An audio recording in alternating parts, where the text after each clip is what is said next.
Awaken your spirit, chosen ones. Some pain doesn't make you stronger. It makes you different. That's the part people avoid saying out loud. They prefer the clean version of suffering, the one with victory music and neat endings. But the truth is messier, quieter, and far more unsettling. There are forms of pain so heavy they don't just hurt the individual. They fracture patterns that have survived for generations. When a single person absorbs what entire bloodlines normalized, something irreversible happens. Here's a fact that rarely gets discussed. Trauma doesn't just affect behavior. It rewires perception. Long-term stress literally reshapes how the brain interprets threat, trust, and reward. That means what broke you didn't just wound you emotionally. It altered how you see the world at a structural level. You didn't bounce back. You recalibrated. That's not resilience. That's adaptation under pressure, the same kind nature uses to create species that survive impossible environments. And that's where people start getting uncomfortable.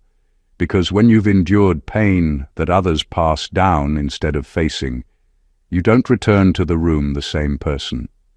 You stop reacting on cue. You stop buying comforting lies. You stop needing constant reassurance that you're doing life right. Not because you're superior, but because your nervous system has already lived through what most people are still afraid to imagine. There's a strange side effect to that level of pressure. You become unintentionally funny. Not stand-up funny, more like dry, inconveniently honest funny. You laugh at things that used to terrify you. You find humor in human behavior because once you've seen the worst patterns repeat themselves, the absurdity becomes obvious. When you've survived emotional earthquakes, everyday drama feels like bad improv. This isn't a story about becoming untouchable or enlightened. It's about becoming unrecognizable to the version of life that tried to crush you. Pain didn't crown you. It didn't bless you. It reconstructed you. And what you turned into doesn't fit neatly into inspiration quotes or family narratives anymore. That's the transformation no one warns you about. And the one that changes everything. Number one, you became a living contradiction. You're not the kind of person people can easily explain anymore, and that unsettles them. They look at you and expect a clear outcome, broken or healed, bitter or grateful, angry or peaceful. But you don't fit cleanly into any of those boxes. You carry scars and self-control in the same breath. You can acknowledge the damage without letting it run your life. That combination didn't come from therapy quotes or motivational talks. It came from being pushed past limits where simple identities stop working. What confuses people most is that you didn't turn cold the way they expected. You also didn't stay soft in a way that made you easy to exploit. You learned when to feel and when to pause. You can sit with pain without performing it. You can show up calm while your history is anything but. That balance makes people uneasy because it breaks the rules they've learned about suffering. They were taught that pain must either destroy you or define you. You quietly refused both options. There's also a strange honesty about you now. You don't exaggerate your strength, and you don't dramatize your wounds. You know exactly what you survived, and you don't need to sell it. That restraint reads as confidence, even when it's really just clarity. You've already been tested in places where pretending wouldn't have helped. So when people expect emotional noise and get composure instead, they don't know where to place you. You can be gentle and firm in the same sentence. You can care deeply and still walk away. You can remember everything and not reopen old doors. That's the contradiction. You didn't erase your past, but you also didn't let it keep narrating your present. You became someone who can hold tension without falling apart. And here's the part that matters most. This didn't make you better than anyone else. It made you harder to control. You don't respond automatically. You don't chase approval. You don't crumble under pressure the way people expect someone with your history to crumble. You exist in a space they can't predict, and unpredictability makes people uncomfortable. You're proof that pain doesn't always create ruins or heroes. Sometimes it creates something quieter and more dangerous to old patterns. A person who can stand in the middle of opposites and remain steady. Number 2, you outgrew the emotional language of your lineage. The people who came before you only knew how to survive, not how to feel, not how to process, and certainly not how to see clearly. Their emotions were raw, reactive, and contagious. Anger became tradition. Blame became habit. Silence was often louder than words because it carried threats and expectations no one could name. They were trapped in cycles they couldn't even explain to themselves. You inherited that language, and at first, it was all you had. But then something shifted. Pain forced you to notice the cracks, to pay attention to what was being passed down beyond words. You realized that survival alone wasn't enough to live fully, and understanding it required learning a completely new vocabulary, one your ancestors never had the chance to teach. You began to observe rather than absorb. You stopped instinctively mirroring rage or guilt. You learned how to respond instead of react. This doesn't mean you became cold, far from it. You just started seeing patterns where others only saw chaos. You learned the difference between feeling deeply and letting feelings run wild. That's a skill your bloodline never valued because raw emotion was survival currency, not insight. You replaced inherited impulses with intentional perception. You started naming things, sorting them, storing them, and acting only when necessary. You also discovered that most people are emotionally illiterate, and being around them can feel like walking through a storm with no roof.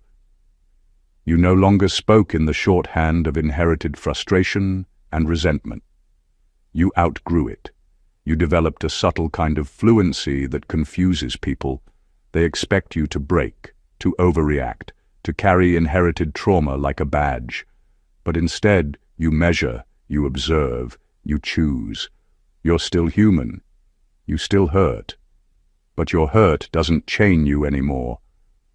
You didn't just heal from what was passed down. You transcended it.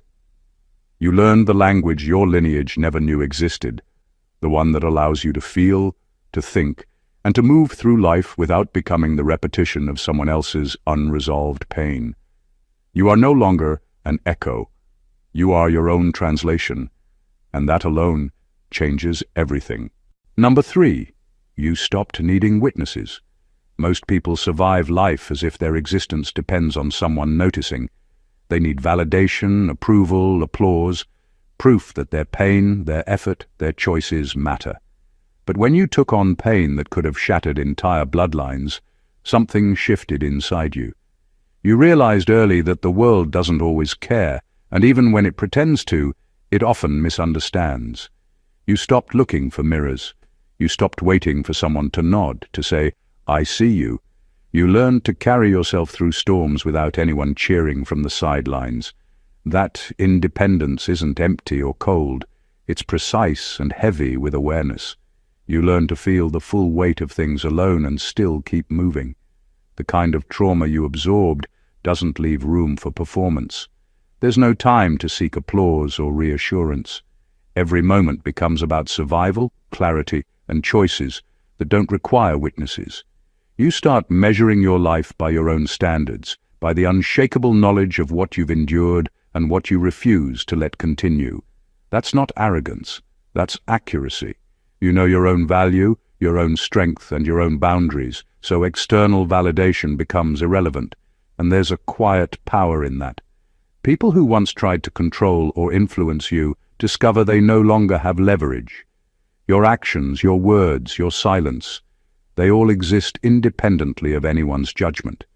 You can step back from chaos, sit still while storms rage around you, and not collapse under the weight of other people's opinions. You've already survived the worst, and that makes every lesser threat inconsequential. The truth is, you didn't just stop needing witnesses because you chose independence. You stopped because the kind of pain you endured left no room for reliance on others.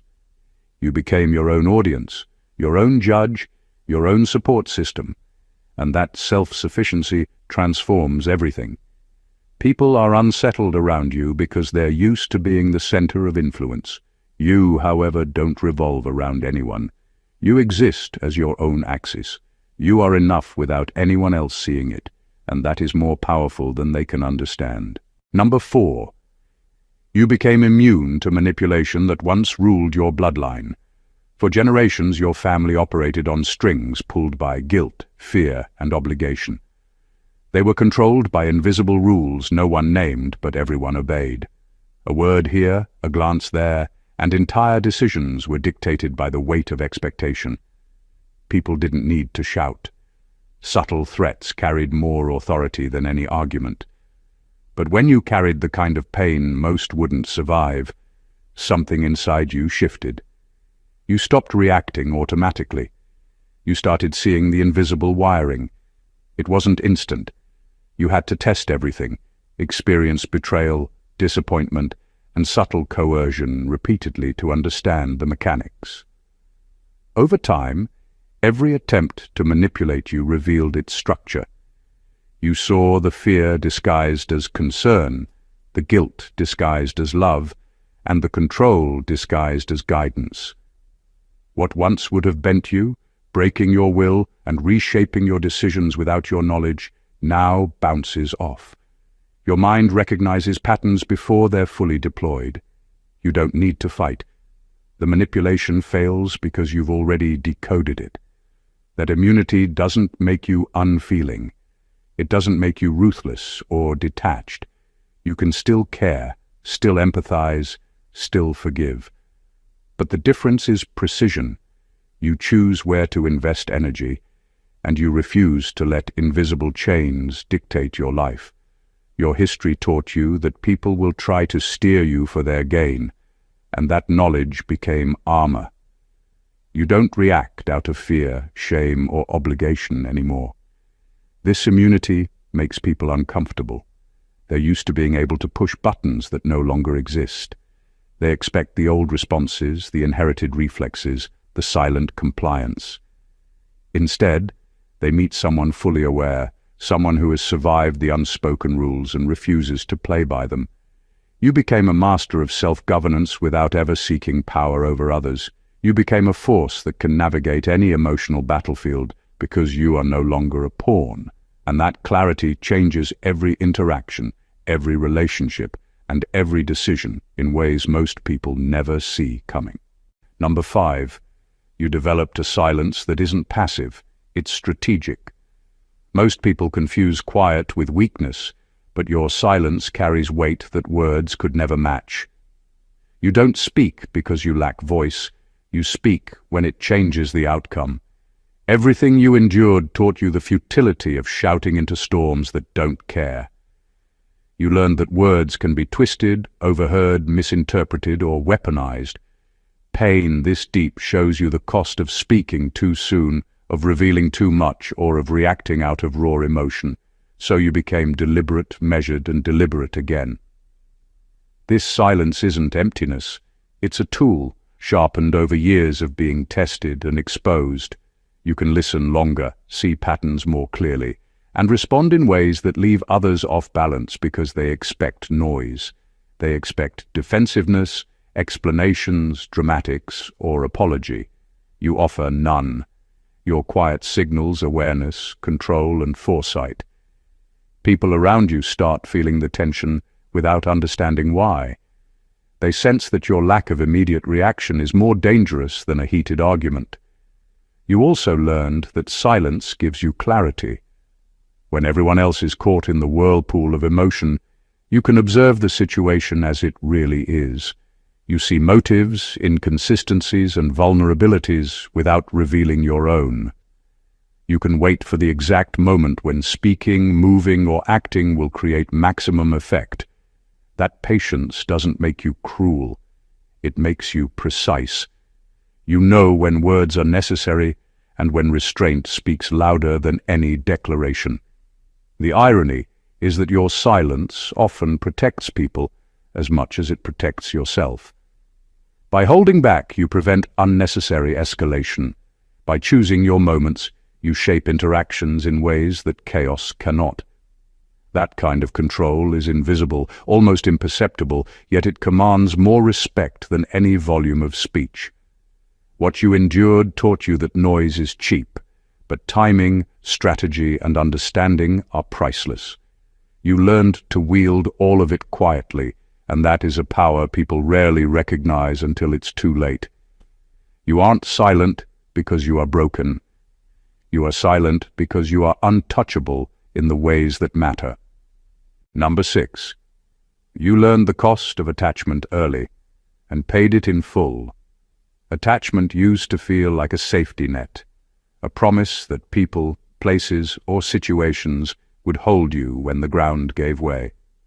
But when you carried pain that could have shattered entire bloodlines, you discovered how fragile those nets really were. The people who were supposed to protect, love, and anchor you often faltered, sometimes deliberately, sometimes out of their own survival instincts. You quickly realized that relying on anyone fully was a gamble with stakes higher than most could comprehend. You paid the cost in full, not once, but repeatedly, and each loss burned a lesson deep into your bones. That kind of experience rewires how you connect. You no longer confuse presence with loyalty or affection with safety. You understand that proximity doesn't guarantee protection, and words don't always match intent. You started observing behavior instead of listening to promises. You measure trust not by history or sentiment, but by consistent action over time. Every attachment now carries a price, and you're acutely aware of it. That awareness makes you selective, precise, and to some, emotionally intimidating. You don't attach recklessly because you know the cost is too high, and that self-preservation doesn't make you cold. It makes you alive. At the same time, this understanding gave you clarity. You learned to distinguish what is worth investing in and what is designed to break you if you care too much. You started building boundaries that feel unnatural to those who never paid the same price. You protect your energy, your peace, and your focus with a vigilance born from survival. People who can't see your history might call it detachment, aloofness, or even cynicism. In reality, it's a mastery of choice. You became someone who can love, support, and commit without surrendering your life or your sanity. You've learned to hold relationships lightly without being careless, because you've witnessed how attachment can become a weapon. What others see as caution, you know, is power. You survived the cost of attachment so fully that you now decide when, where, and with whom it is worth paying at all, and that precision changes every interaction you enter. Number 7. You became unsettling to people who rely on chaos. Before, people could control, distract, or manipulate you with confusion, drama, or pressure. They thrived on chaos, the kind that keeps everyone scrambling, off balance and compliant. But the pain you endured rewired your presence. You don't flinch at unpredictability anymore. You don't feed into the noise, and you certainly don't dance to the rhythm others set for you. That makes people around you uneasy, because they are used to a predictable reaction, a way to provoke, or a way to bend someone to their will. You don't bend, you don't wobble. You absorb, observe, and decide. It's not that you seek conflict or make people uncomfortable on purpose. It's just that your inner stability now contrasts sharply with the storms others carry. Where they expect manipulation to work, it doesn't. Where they anticipate panic or overreaction, they find calm. Where they thought fear or guilt could control you, they encounter awareness. That discrepancy is disarming. People who thrive on chaos often confuse discomfort with threat, and they start to test you, to probe where your edges lie. But you've already survived the worst. Their chaos feels amateur in comparison. Over time, your presence alone becomes a subtle form of disruption. You show people that life doesn't have to be a battlefield where manipulation wins. You demonstrate that clarity and restraint can exist amid madness. That makes others uneasy because it forces them to confront their own patterns, the very behaviors they rely on to maintain control over others and over themselves. They can sense that your calm is not fragile or performative. It is forged from survival, precision, and understanding. You don't need to fight, argue, or correct anyone. Simply existing as someone who refuses to be destabilized is enough to shift the energy in a room. People who once felt powerful around you suddenly feel exposed, awkward, and unanchored. That's the mark of someone who has outgrown chaos. You are steady in a world designed to shake everyone else, and that quiet resistance is more disruptive than any confrontation. It changes dynamics silently, but irrevocably, and it ensures that chaos no longer rules where you stand. Number 8. You replaced hope with precision. Hope is a luxury most people cling to because they don't have control over much. They whisper it to themselves like a prayer, leaning on the idea that life will somehow fix itself if they just believe hard enough. You don't do that anymore. You can't afford to. The pain you endured was not abstract. It was visceral, relentless, and unforgiving. It demanded action, observation, and exactitude. You learned that believing something might work out is not a strategy. It's a gamble you cannot take when the stakes are survival, sanity, or the continuation of your life as you know it. So, you replaced hope with precision. Precision means you plan, calculate, and anticipate. You study the patterns of people, situations, and consequences. You measure risks with clarity that feels unnatural to those who operate on faith alone. Every move you make is intentional, not hopeful. You don't wait for life to hand you opportunities. You create conditions where outcomes are almost inevitable. You don't cross your fingers. You lay the foundation, brick by brick, until uncertainty has nowhere to land. That kind of precision changes everything. You don't panic when things go wrong because you've already prepared for what might happen. You don't trust empty promises because you've learned to verify, test, and confirm. You don't rely on luck because you've seen how fragile it is. Your life is no longer a series of hopeful gestures. It's a system built on understanding, timing, and disciplined execution. The world around you notices it, even if they don't name it. People who rely on chance, spontaneity, or manipulation feel disoriented by your methodical approach. They expect hesitation, confusion, or reactive emotion. Instead, they encounter someone who moves deliberately, who knows what is at stake, and who acts with the certainty that comes from experience rather than wishful thinking. Replacing hope with precision doesn't make you cold or unfeeling. It makes you unstoppable. You operate in reality, not possibility. And in a world full of noise, empty promises, and chaos, that quiet, calculated certainty is a kind of power most people will never understand, but will always feel when you're in the room. Number 9. You stopped confusing suffering with depth. For a long time, you probably believed that pain automatically made someone profound, that the longer you endured, the more wisdom you carried.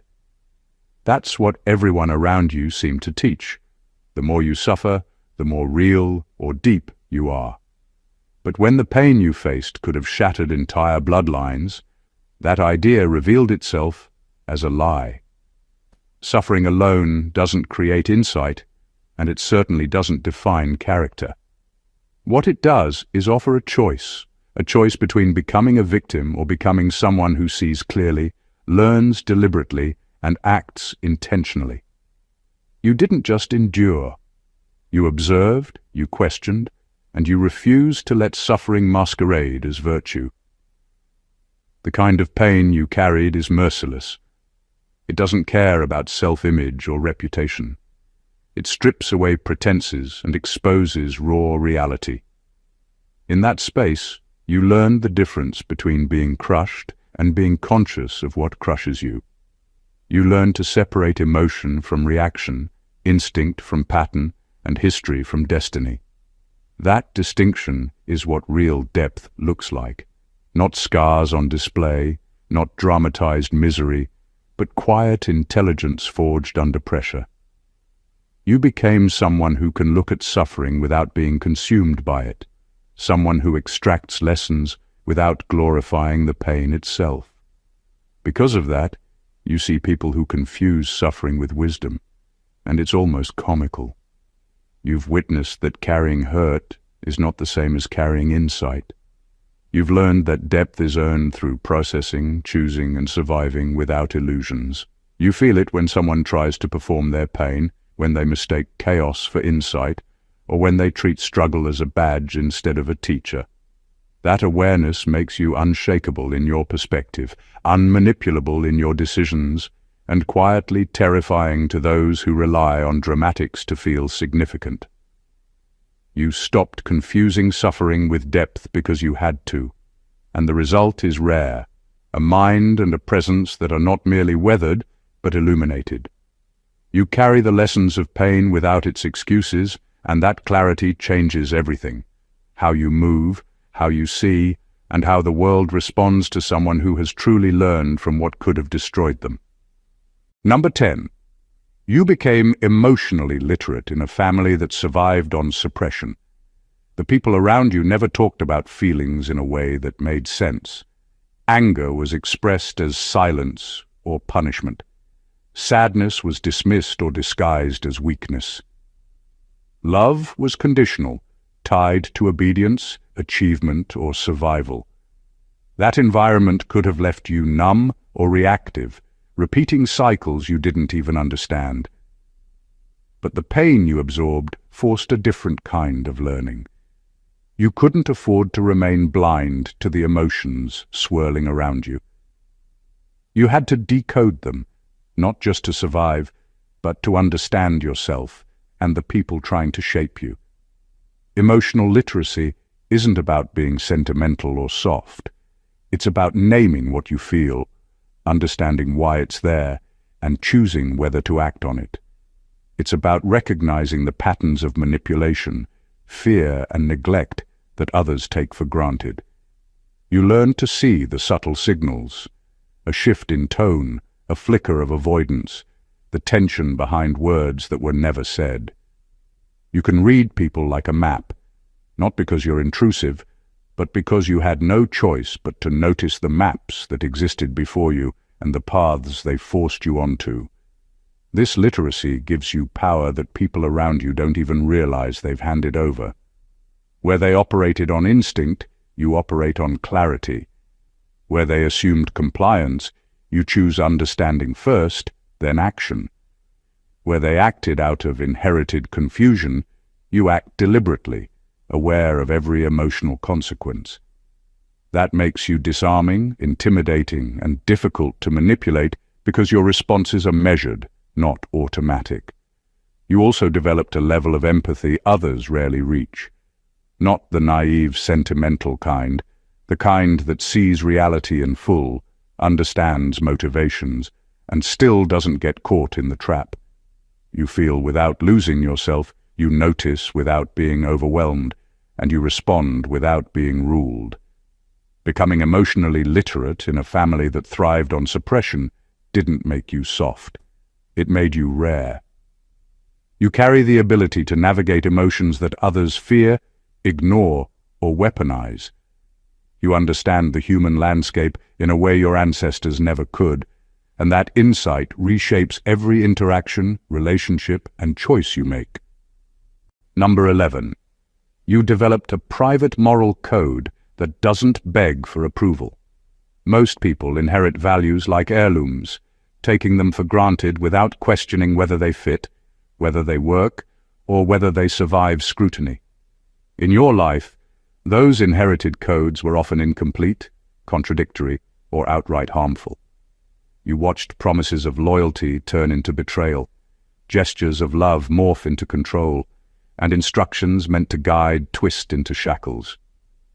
Pain like that doesn't just hurt, it teaches, and it forces you to decide what you will carry forward and what you will burn. You didn't need anyone to tell you what was right or wrong anymore. You had to create your own standards, standards that actually mattered because your life depended on them. Your moral code is private because it doesn't rely on applause or recognition. You aren't performing ethics for anyone's approval, and you aren't seeking validation from the world. You measure yourself by consequences, by the weight of truth, and by the alignment between action and principle. You learned that values without backbone are just words, and words without action are nothing at all. That's why your ethics are deliberate, tested, and uncompromising.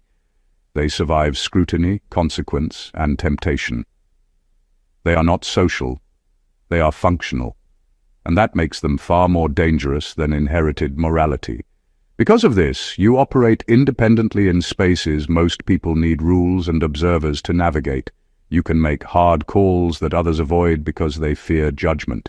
You can stand by decisions that are unpopular because you know they are right by your standards, not anyone else's. That kind of autonomy creates quiet authority. People sense it even if they don't understand it. They may try to sway you, shame you, or challenge you, but your internal compass doesn't waver. You became someone whose ethics are forged in fire, not tradition. That private moral code isn't about perfection, virtue signaling, or being liked. It's about integrity that doesn't need witnesses. You act, decide, and exist on a level of self-governance few can reach. And that distinction quietly sets you apart in every room, every conversation, and every choice you make. Number 12. You turned trauma into pattern recognition. Trauma doesn't just leave scars, it leaves maps. Every betrayal, every manipulation, every heartbreak, every moment of being tested hard enough to break, it leaves marks that, over time, reveal patterns. Where most people see chaos, you see sequences, lessons, and warnings. Pain that could have destroyed you instead became a teacher, showing you not just how people fail, but why, how, and when. You learn to read behavior like a language, to anticipate consequences before they unfold, and to navigate life with an almost surgical understanding of cause and effect. This ability doesn't make you cold, it makes you precise. You notice subtleties that others miss. A hesitation in someone's tone, the repetition of a controlling gesture, the way promises slip under pressure. Each detail is a clue, a thread in the fabric of behavior that reveals what's really happening beneath the surface. People who underestimate you fail to see the network you've built in your mind, a map of human tendencies, warning signs, and hidden intentions. They expect instinct to guide you, but you operate on clarity forged through lived experience. The extraordinary part is that this pattern recognition extends beyond individuals. You can see cycles repeating across situations, even across generations. You spot dysfunction before it gains momentum. You detect manipulation before it lands. You identify opportunities and risks with an almost uncanny accuracy. It's like living with a radar tuned to the unseen currents of human behavior. This doesn't make life predictable, but it makes it survivable. While others stumble into the same mistakes repeatedly, you move through life with foresight. You understand what to invest in, what to avoid, and when to step back. You recognize potential danger without panic and opportunity without impulsiveness. Turning trauma into pattern recognition doesn't erase the pain you endured, but it transforms it into a tool that protects, guides, and empowers you. The lessons embedded in suffering become a form of silent mastery. You are no longer at the mercy of chaos, manipulation, or repetition. Instead, you navigate life with the wisdom of someone who has seen the worst and learned how it repeats, and that foresight quietly shifts everything around you. Number 13. You became the end of a pattern, not the reward for surviving it. Most people survive cycles of pain and trauma only to repeat them, or to seek validation for enduring. They want recognition, admiration, or acknowledgement that they made it through. That's how families and societies expect survival to look: scars displayed, stories told, applause earned. But you didn't just survive, you transformed. The pain you carried didn't crown you. It gave you insight, strategy, and a kind of quiet authority that ensures the cycle stops with you. You became the end point, the final chapter in a story that once threatened to repeat endlessly. Becoming the end of a pattern means you don't live to prove anything to anyone. You don't perform strength or loyalty for the sake of appearances. You recognize the repetition in your lineage, the manipulations, betrayals, emotional traps, and toxic loops, and you refuse to hand them forward. You act differently, decisively, and deliberately. You don't just react to the old scripts, you rewrite the rules. Where once chaos ruled, you introduce boundaries. Where silence was weaponized, you speak only when necessary. Where manipulation thrived, you remove yourself from its orbit. You become the closure that everyone else relied on others to create. The impact is subtle, but seismic. People around you may not even realize the difference at first. They see someone calm, deliberate, and composed, but underneath is the quiet force of someone who refuses to hand trauma to the next generation. You are a living checkpoint, a barrier that stops the old cycle cold. That means you don't need validation or recognition for what you've done. Your actions themselves are the measure of your power, and that alone changes everything. Becoming the end of a pattern is not glamorous. It's quiet, patient, and often invisible to those who expect drama or spectacle. But it is revolutionary. You didn't just survive pain. You transformed it into an anchor that prevents history from repeating. You didn't become the reward for enduring trauma. You became its conclusion. That distinction, though silent, rewrites legacy itself. Number 14. You turned into someone your past cannot access anymore. There comes a point when the weight you carried changes you so fundamentally that your history no longer holds power over you. The people, the words, the events that once threatened to define your life suddenly become irrelevant because you've stepped outside the reach of their influence. Pain that could have destroyed entire bloodlines instead built a version of you that cannot be predicted, controlled, or owned by what came before. Your past watches, but it no longer touches you. That is a level of freedom most people never understand because they are still trapped in repetition, still haunted by echoes of what they endured. This doesn't happen overnight. It requires surviving betrayals, failures, and tests that would have broken anyone else. It requires learning to respond without instinctive fear, to act without the permission or expectation of others, and to trust your own judgment above all else. You've absorbed the lessons embedded in every wound, every injustice, every moment that could have chained you, and used them to forge a self that cannot be undermined. Where once memory controlled behavior, now clarity and choice do.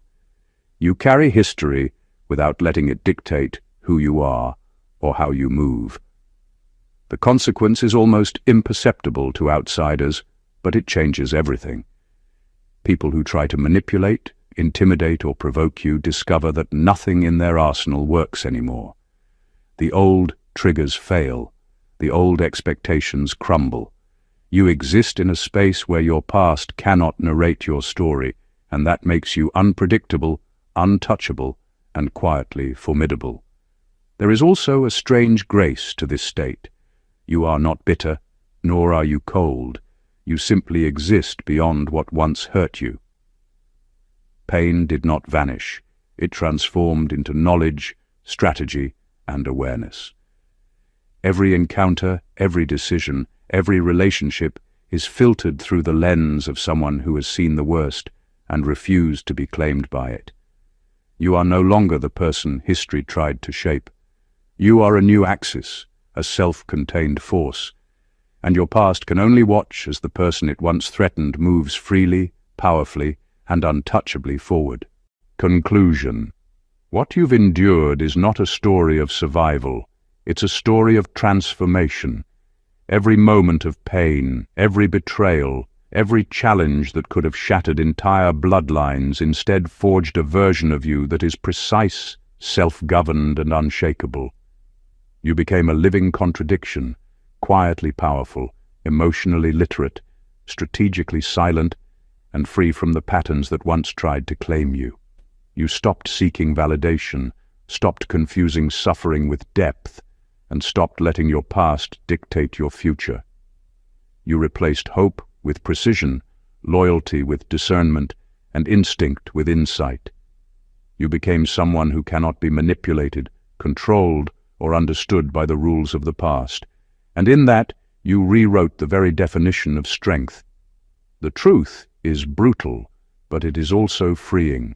Pain doesn't crown you, it doesn't validate you, it reshapes you, and only those who embrace the lessons, the discipline, and the clarity can turn it into mastery. What you turned into isn't just a survivor. You are the end of a cycle, the observer who sees patterns, the presence that unsettles chaos, and the self that no past can access. That's rare, that's radical, and that's why this transformation matters more than any story of simple resilience. If this resonates with you, if it gives you a glimpse of what it means to rise above your own impossible history, make sure to hit that subscribe button to stay connected. Don't forget to like this video if it spoke to you, comment below with your thoughts or experiences, and share it with someone who needs to hear this truth today. You never know whose life you might change just by passing on this understanding. Stay awakened, chosen ones.